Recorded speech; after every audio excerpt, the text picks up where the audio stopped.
Thank you for joining me. Pleased to meet you. My name is Thavien Yliaster, and today I'll be reading you a story called Little Human.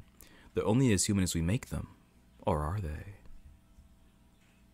Let us continue. I remember the first time my sister brought her home. She was cute, agile, light on her feet, and the new delight of the household.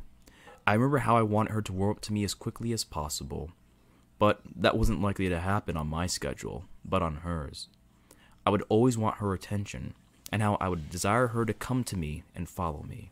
Yet, as I stated before, she did that on her own time, and not on mine. I would have to learn to enjoy her company, and that when she would want to have our personal space overlap, that she would approach me. This is a story about my sister's pet cat. Even though she adopted another one, a male kitten, later on, the female one takes the focus of this story, if not the recent recollections of my mind. The reasoning behind why this cat remains on my mind, even when I am miles away from her, is because of what I've witnessed, experienced, encountered. I remembered how my mother and I would always talk about the cats, about how their consciousness grew on us, about how we grew to learn and accept them as independent living beings, about how even if we wanted them to do what we asked of them, they would go about their own agendas. I remember a video that explained that even if we desire for the communication between other species that we would achieve between one another, when looked at critically and gone over with a fine-tooth comb, that displays how much that we, as humans, project our own personalities or personalities onto the animals that we think we see. I do not doubt that other sentient beings within the animal kingdom are conscious, if not even more conscious than we are. What I want to discern is that I'm making sure that I'm not making the pets more human than what they already are. A mind can be morphed and morph itself to the world it desires to perceive as much as the world it initially perceives.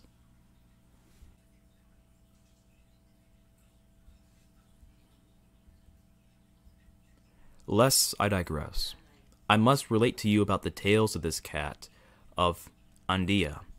Even now as I type this, whilst being miles away from the incidents where they have occurred, I know that I would surely be thought of as crazy if I were to tell anybody about these journals, about these incidents. It all started when I would notice her sitting. Normally, she would prefer a box. Yet, when not within her box, she likes to loaf. Bread loaf. I enjoy it when a cat bread loafs. Enough of the shenanigans. Focus, Thavien, focus. One day, I saw her with her front legs outstretched. The way she did it looked oddly human. Surprisingly human. Andia had her front arms stretched out before her, but they were crossed as well. It was like she was displaying mannerisms. The only time I've seen her display any manners of the sort is when she sits, so I'll put their food bowls down. This was uncanny to me, yet it became a common enough occurrence that I paid it no mind later on. I've seen other cats do it before. It's just that since I spent so much time around these two furballs that it's almost as if she's a little human. That small display of hers just made her even more so, especially when she made eye contact with me, followed by a greeting with a chirp. In the summers before, when I would wake up early in the mornings, she would follow me around and rub up on my legs, trying to get me to feed her earlier than when breakfast is normally served. She would desperately try to get my attention for just a morsel of food that wasn't kibble or pate. She wanted meat. She wanted chicken, turkey, fish, or even pork. Yet, due to the early hours that I worked, I would barely have enough time to put food in their bowls. Yes, the boy would try to get me to feed them too. Plus, I didn't want to upset my older sister, for they were her cats, not mine. I'm just her crazy uncle who will occasionally give them snacks and outside time. Her cats, her fur babies, her feeding schedule, her rules, not mine. In the winter, when I'll be taking classes and remediating a few assignments within the basement, she would find me and sit on the couch next to me, She loved cuddling. I did as well. At least, I did until I found out. No, I did until she let me learn.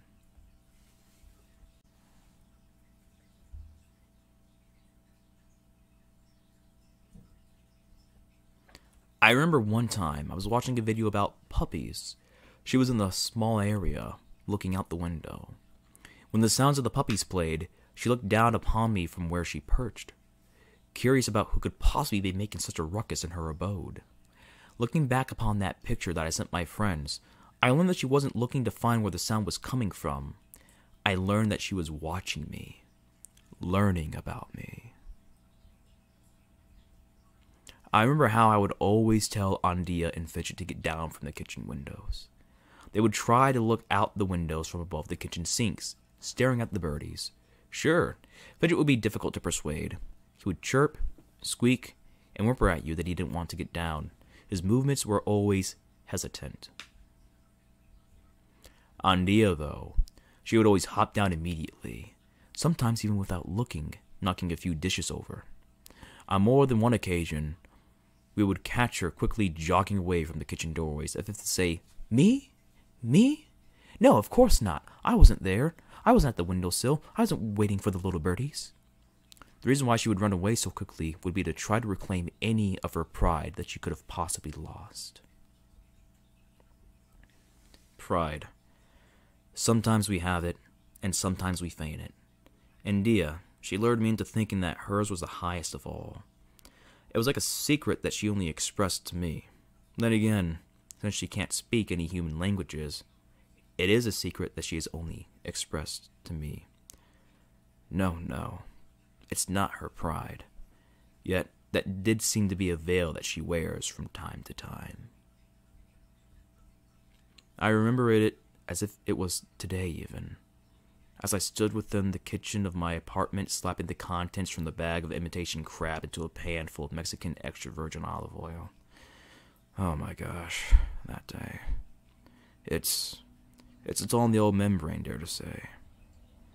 Sorry, I just wasn't expecting my imagination to make the memories even more vivid than they are now as I type this. Please forgive me for my hesitancy. And wait a minute. Oh my goodness. How dare you? Andia, little human.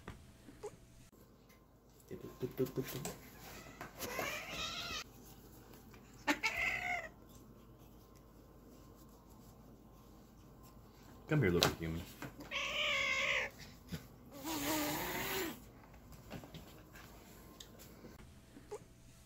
Why are you bothering me right now as I try to record?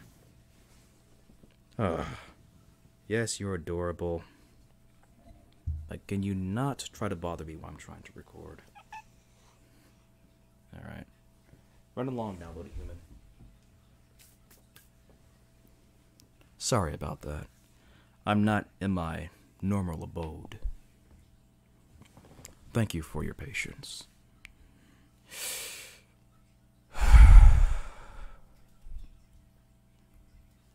Here we go.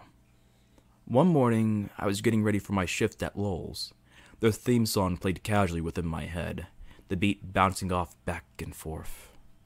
If I recall, I was thinking about a mini bike they had at the time. I thought about how much fun it would be to build that with my dad and ride it around town in the past with my friends. Then again, I also had green in my eyes, because I was thinking about all the money I'd be saving by riding a small motorcycle around town instead of driving my car. That, and the chicks I would pick up.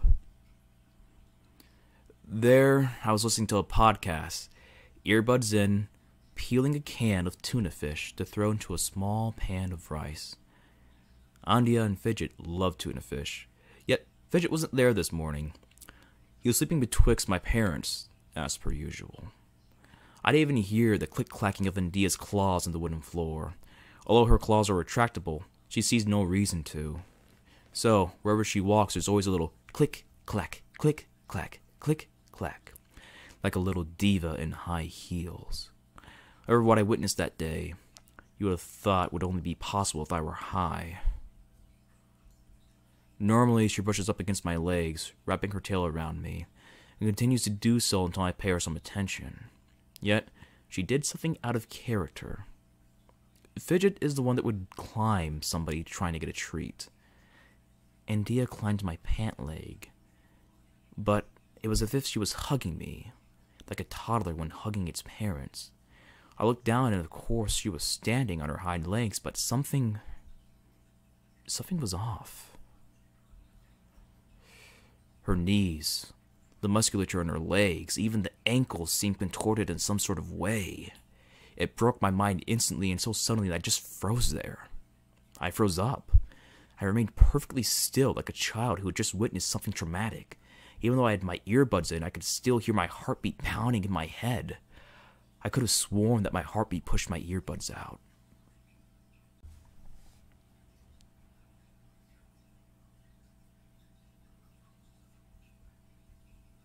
Her legs. Andia's legs. Oh God in heaven, save me from the fear that has stretched over my heart and gripped it with its clutches of the black talons. Her legs were human. They were still the same fur pattern. Her skin remained the same. They were just shaped like a human's. Andia was now more progressively, as my mother would call her, a little person.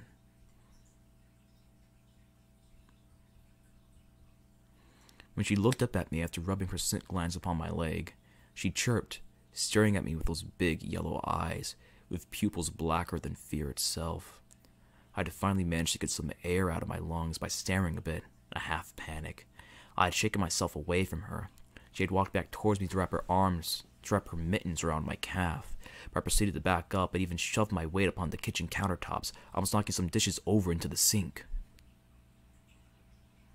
She then had put her arms down to her side, staring at me.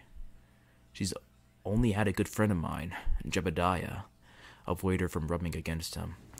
Thinking about the food bowls, I shook myself off the countertop, dashed past the table, and into the living room past the big bay window. She followed. She followed with the click-clacking of her retractable claws. She followed running upright like a sprinter. She followed until we reached the kitchen doorway. I had stopped in the middle of the room, past Mom's work desk. I looked at the food bowls. Kibble was still in them as always. Yet, the little stank breath on Dia has always preferred pate to kibble. Turning my head towards the direction of the kitchen, she ran out of the kitchen on all fours, with her legs correctly shaped, her knees bending in the proper direction for a house cat, let alone any cat big or small. And her black tail was upright like that of Banana, or as I had dubbed it, the reverse shark fin. There we stood, staring at one another. "You have food in your bowl," I yelled at her in a soft voice, not wanting to stir the rest of the residents of the house. She stared at me. I balled my fist, held it out in front of me in her direction, lowered my fist, and she grew interested and followed. Wanting what was potentially within my fist as her curiosity grew, her pace quickened when I moved my hand closer towards the metal bowls that laid on the floor. Eagerly excited to get a treat for being cute and following me outside of the kitchen, she couldn't wait to see what was going to be within her bowl. Was it chicken? Pork? A fillet of white fish? Or could it possibly even be turkey neck? She hasn't had any turkey neck since Thanksgiving. Upon opening my hand, she stared at the bowl in dismay as there was nothing. Looking around as if a treat would magically appear, she waited for half a second before staring back up at me. "What?" I told her. "You already have food. You're not getting any more until 7 a.m. Spoiled brat." Walking to the basement, she sat on the steps underneath the guardrail, staring at me. Grabbing my clothes from the dryer, I put on my jeans and collared shirt. Now being dressed, she chirped as she jumped down and went to a favorite spot of hers on a rug, where she would bread loaf in peace. Looking her in the eyes as I ascended the basement stairs, I frowned in anger, but mostly confusion at what had happened.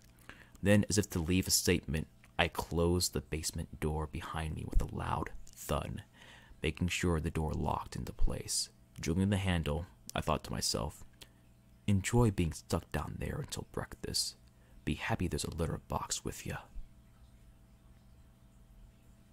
At work, I remained shaken throughout the entire day. even though one co-worker was a good friend to me. I dared not tell him about my morning, for if I did, he would assume I was under the influence, which would have angered him, being that he currently was a street corner hustler at the time as a side gig. At last, being pestered with, "Thavien, why the hell you ain't buying from me? You know I'm good for it. I sure need the cash I make." Influential things even such as coffee were of no interest to me. Lest I digress. I was not the fact that my coworker would think I was under the influence, but the fact that he would think the words coming out of my mouth would be believable. Sad to say, there is more that I wish to type, but the hour of the bat draws near. I will continue to journal, as I have more than this incident to write about. But time is such a constant stream that I'm barely able to keep my head above its surface as I write these words to you. I don't know if what I've encountered with Andia so far is only just a closed case of incidents with this instance. I ask of you who read this to please remain on your guard. Those that we anthropomorphize, that we humanize, may be more human than we lead on to think.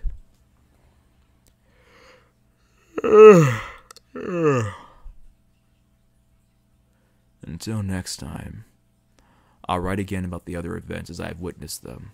Please, rest well, lock your doors, but never your minds. Remain safe. Sincerely, Thavien Yliaster. Made possible by Amanda Lim, Jane Kahánek, Juanita Swart, Melanie Andersen, Milad Fakurian, Tobias Mrzyk, and from viewers like you. Thank you.